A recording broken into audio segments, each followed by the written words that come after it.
Estimados irmãos, que a paz do Mestre Jesus nos alcance, permeando os corações aflitos, sussurrando conselhos a quem jaz em dificuldades, enxugando as lágrimas dos que perderam temporariamente a fé, enchendo de força e coragem os que pretendem desistir do amor. Foi-nos solicitado refletir nesta noite sobre o tema a ingratidão dos filhos e os laços de família. Belíssima instrução do Espírito Santo Agostinho, trazida a lume em Paris, no ano de 1862. A instrução coroa todo esforço de esclarecimento dos espíritos superiores, colaboradores de Kardec, em torno da temática do capítulo 14 de nosso Evangelho segundo o Espiritismo, sobre honrai a vosso pai e a vossa mãe. Tema esse, inclusive, que foi objeto de nossa reflexão no mês passado, nesta Casa de Amor e Caridade. Iniciamos refletindo sobre a ingratidão. Santo Agostinho inicia a instrução afirmando: a ingratidão é um dos frutos mais diretos do egoísmo. Revolta sempre os corações honestos, mas a dos filhos para com os pais apresenta caráter ainda mais odioso. O que podemos depreender desta primeira parte da mensagem do doutor da Igreja? Depreende-se que a sua causa é o egoísmo. E a não ser por um equívoco de tradução, a ingratidão dos filhos para com os pais adquire um terrível contorno. Aqui Agostinho chama de odioso. Joana de Ângeles, veneranda mentora de Divaldo Pereira Franco, lá no capítulo 25, intitulado Filhos Ingratos, da obra SOS Família, afirma com precisão: a ingratidão, chaga pestífera que um dia há de desaparecer da terra, tem suas nascentes no egoísmo, que é o remanescente mais vil da natureza animal, lamentavelmente persistindo na humanidade. A gente percebe então que, seguindo a mesma linha de Agostinho,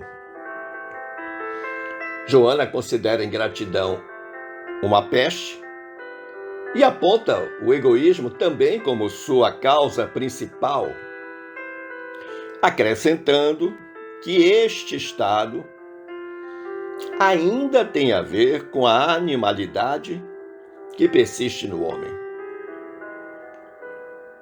Qualquer que seja a forma pela qual a ingratidão se apresenta, é fato que ela expressa o primarismo espiritual de quem a carrega e sempre produz um terrível mal-estar naqueles a quem alcança. Mas você poderia perguntar: o que é ser ingrato? Ingrato é todo aquele que retribui o bem pelo mal, a generosidade pela avareza, a simpatia pela aversão, o acolhimento pela repulsa, a bondade pela soberba. O ingrato é sempre um atormentado que esparze insatisfação, martirizando quantos o acolhem e socorrem. Mas também uma outra dúvida surge em seguida. Por que agir assim com aqueles que amam o ingrato? Por que ele precisa agir dessa forma?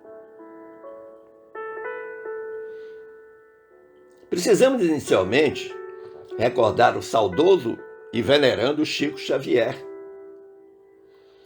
quando disse que a reencarnação não erra de endereço.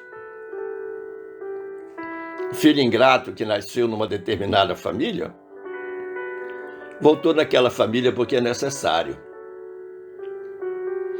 Por outro lado, a lei de causa e efeito nos ensina que tudo precisa ser ajustado e reajustado no paradigma do amor. E todo desvio dessa rota iluminativa precisa ser corrigido. Bem sabemos que muitos partem da Terra, quando desencarnam, com ódios violentos, insaciados desejos de vingança. Para reequilibrarem-se, precisam praticar a caridade, única forma de chegar a Deus. E, para tanto, vão precisar perdoar aqueles a quem odeia. E aí começa a dificuldade. E por essa razão que Santo Agostinho orienta, dizendo que não há caridade sem esquecimento dos ultrajes e das injúrias. Não há caridade sem perdão, nem com o coração tomado de ódio. Vai ser muito difícil alguém que está odiando a um outro alguém poder praticar a caridade. O seu coração está inundado pelo mal. Esses espíritos que desencarnaram com esse ódio, com esse desejo de vingança, lá na erraticidade sofrem muito. Primeiro porque eles percebem a todos aqueles a quem odiaram na Terra, claramente. E segundo, porque eles sofrem muito ante a ideia do perdão. O desejo de vingança, o ódio são tão grandes que eles não conseguem nem pensar em perdoar. Mas vamos ao outro lado. O que pensam as vítimas da ingratidão? Eu imagino que você já sofreu alguma ingratidão. Se não sofreu com filhos, pelo menos de uma outra pessoa qualquer.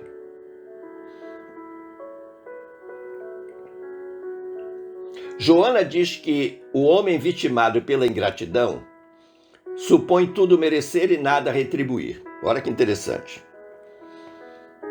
Alguém me faz uma ingratidão e eu me acho imerecedor desta ingratidão. Não, justo eu, não é possível uma coisa dessa. E ela diz mais: falsamente acreditando ser credor de deveres do próximo para consigo, sem qualquer compensação de sua parte. Olha que interessante. Quem sofre ingratidão, então, se acha imerecedor e mais, pensa que os outros têm para com ele muitos deveres. e que, apesar dos outros terem deveres para com ele não tem nenhuma compensação para com os outros, não tem nenhuma retribuição para com os outros. E não por acaso a mentora de Divaldo assevera: sendo a ingratidão, no seu sentido genérico, detestável nódoa moral, a dos filhos para com os pais assume proporções relevantes, desde que colima hediondo ato de rebeldia contra a criação divina. Esta chamada de atenção, feita por Joana de Ângeles, é importante. Primeiro porque ela classifica a ingratidão como uma nódoa moral. Nódoa, mancha.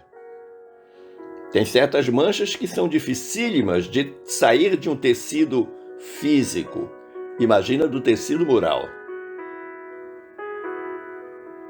E Joana diz que a ingratidão dos filhos para com os pais,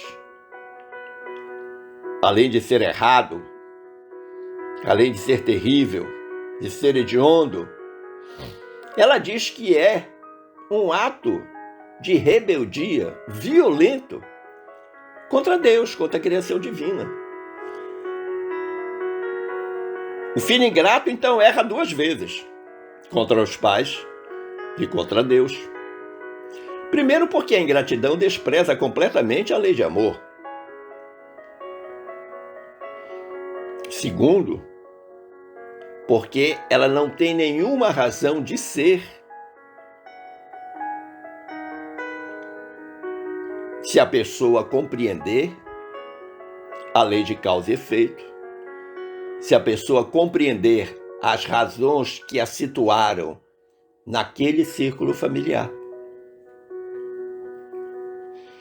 E Joana prossegue orientando, nos dizendo: o filho ingrato é dilacerador do coração dos pais, ímpio verdugo, que não se comove com as doloridas lágrimas maternas, nem com as angústias somadas e penosas do sentimento paterno. Quase dramática a descrição de Joana. Dilacerador do coração, verdugo terrível e absolutamente insensível, porque ele não se comove nem com as lágrimas da mãe, nem com as lágrimas do pai.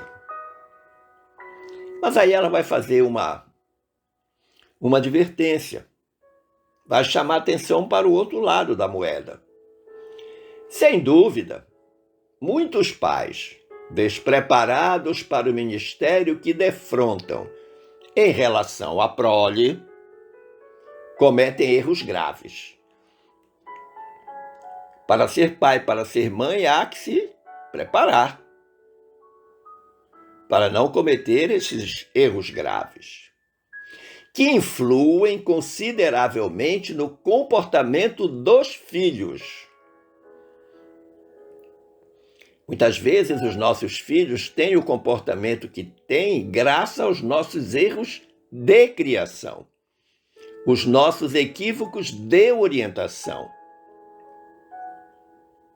os maus exemplos que acabamos dando por ocasião da criação dos filhos, que a seu turno logo podem se rebelam contra os pais, contra estes, crucificando-os nas traves ásperas da ingratidão, da rebeldia e da agressividade contínua, culminando, não raro, em cenas de pugilato e vergonha. Então, esses filhos mal orientados rebelam-se, crucificam os pais na cruz da ingratidão, aumentam consideravelmente o nível da rebeldia e da agressividade contínua. Algo que era episódico passa a ser diário. E normalmente, diz ela, termina com as detestáveis cenas de violência de filhos contra pais, que ela chama de cenas de pugilato e vergonha. Quantas histórias dessas nós temos visto no noticiário policial? Inúmeras. E ela prossegue. Muitos progenitores, muitos pais, igualmente maturos ou versáteis, que transitam no corpo assolados pelo tormento de prazeres incessantes, que os faz esquecer a responsabilidade junto aos filhos para os entregar aos servos remunerados enquanto se corrompe na leviandade. Olha o que ela está dizendo. Que esses pais que ainda não assumiram a responsabilidade da orientação dos filhos, muitas vezes entregam os cuidados dessa orientação a funcionários, a terceiros, às babás, aos mordomos, enquanto eles vão aproveitar a vida, gozar dos prazeres terrenos, que ela chama se corrompem na leviandade.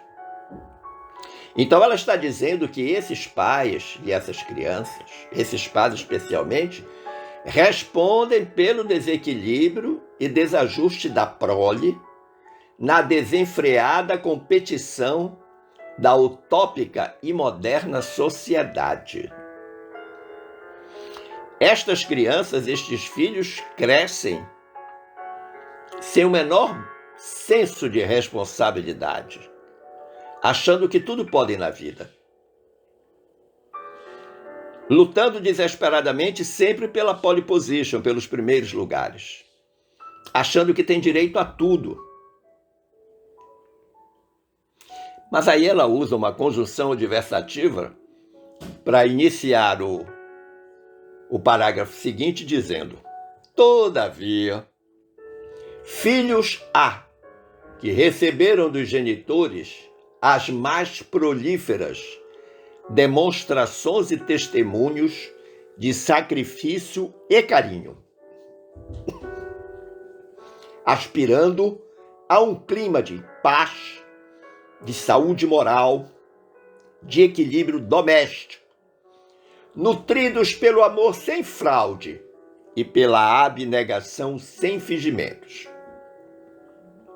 E revelam-se, de cedo, frios, exigentes e ingratos. Então, se no primeiro caso ela falou de pais irresponsáveis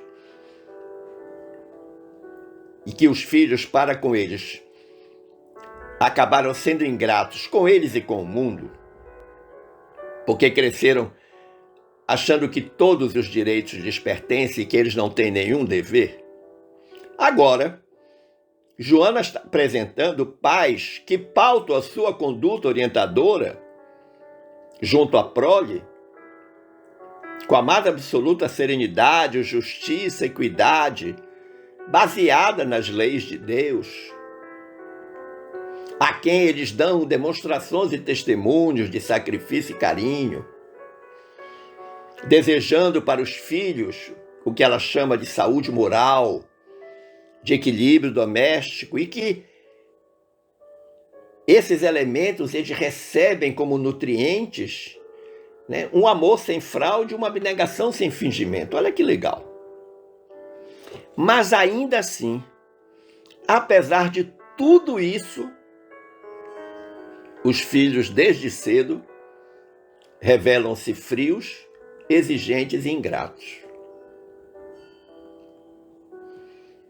E aí Joana diz: se diante de pais irresponsáveis a ingratidão dos filhos jamais se justifica ou procede,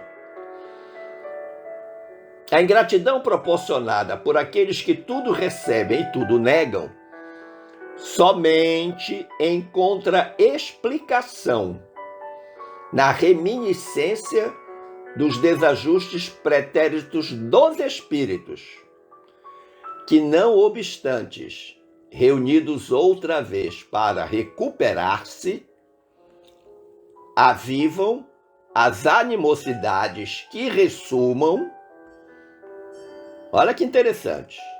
Avivam as animosidades que ressumam do inconsciente e se corporificam em forma de antipatia e aversão, impelindo-os à ingratidão que os atira às rampas inditosas do ódio dissolvente. Sinteticamente, a lei de causa e efeito. As criaturas foram reunidas num círculo familiar para ajustes e reajustes, para a prática do perdão, para a prática da caridade, para a dissolução de todos aqueles equívocos do pretérito, de sorte a irmanarem-se em torno do amor para viver em paz.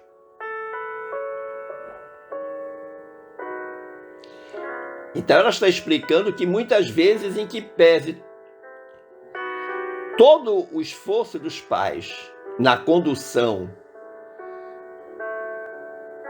moral da criação dos filhos, ainda assim essa ingratidão vai existir e que é preciso que as pessoas entendam que, mesmo fazendo a sua parte bem feita, existe um débito pretérito que está exigindo muito mais do que tudo aquilo que vem sendo feito até agora. Mas que a primeira medida a ser tomada é a da resignação, seguida da oração permanente em favor daqueles filhos ingratos.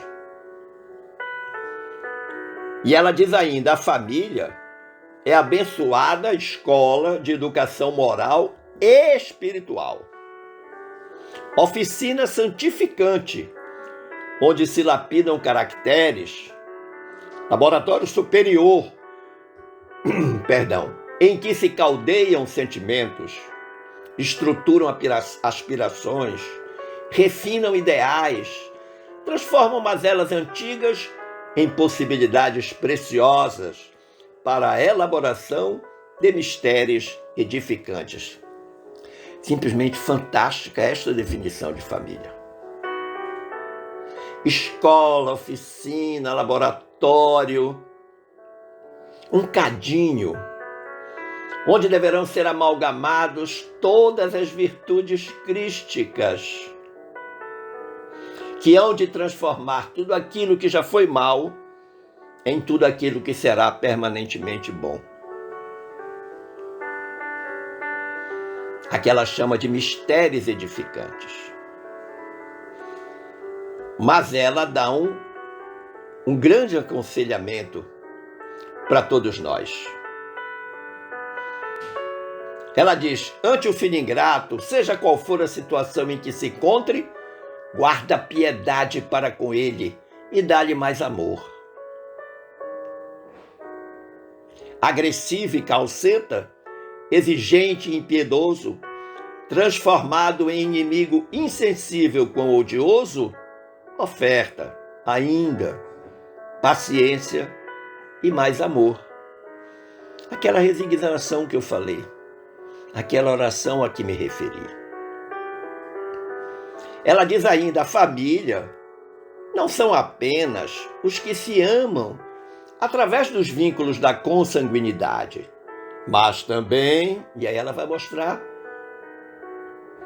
dos vínculos importantes da tolerância e solidariedade, que se devem doar os equilibrados e afáveis aos que constituem os elos fracos, perturbadores e em desaparecimento no clã doméstico. Os mais equilibrados, os mais sensatos, os mais ponderados, os mais amorosos, dedicando essa tolerância a quem ainda não tem tudo isso. E ela aponta a consequência de uma família desorganizada. Ela diz: quando o lar se estiola e a família se desorganiza, a sociedade combale e estertora.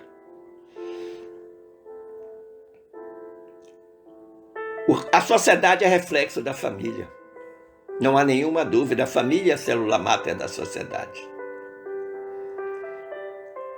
O que nós vemos na sociedade não começa nela mesma, começa antes na família, em cada família que compõe esse tecido social chamado sociedade.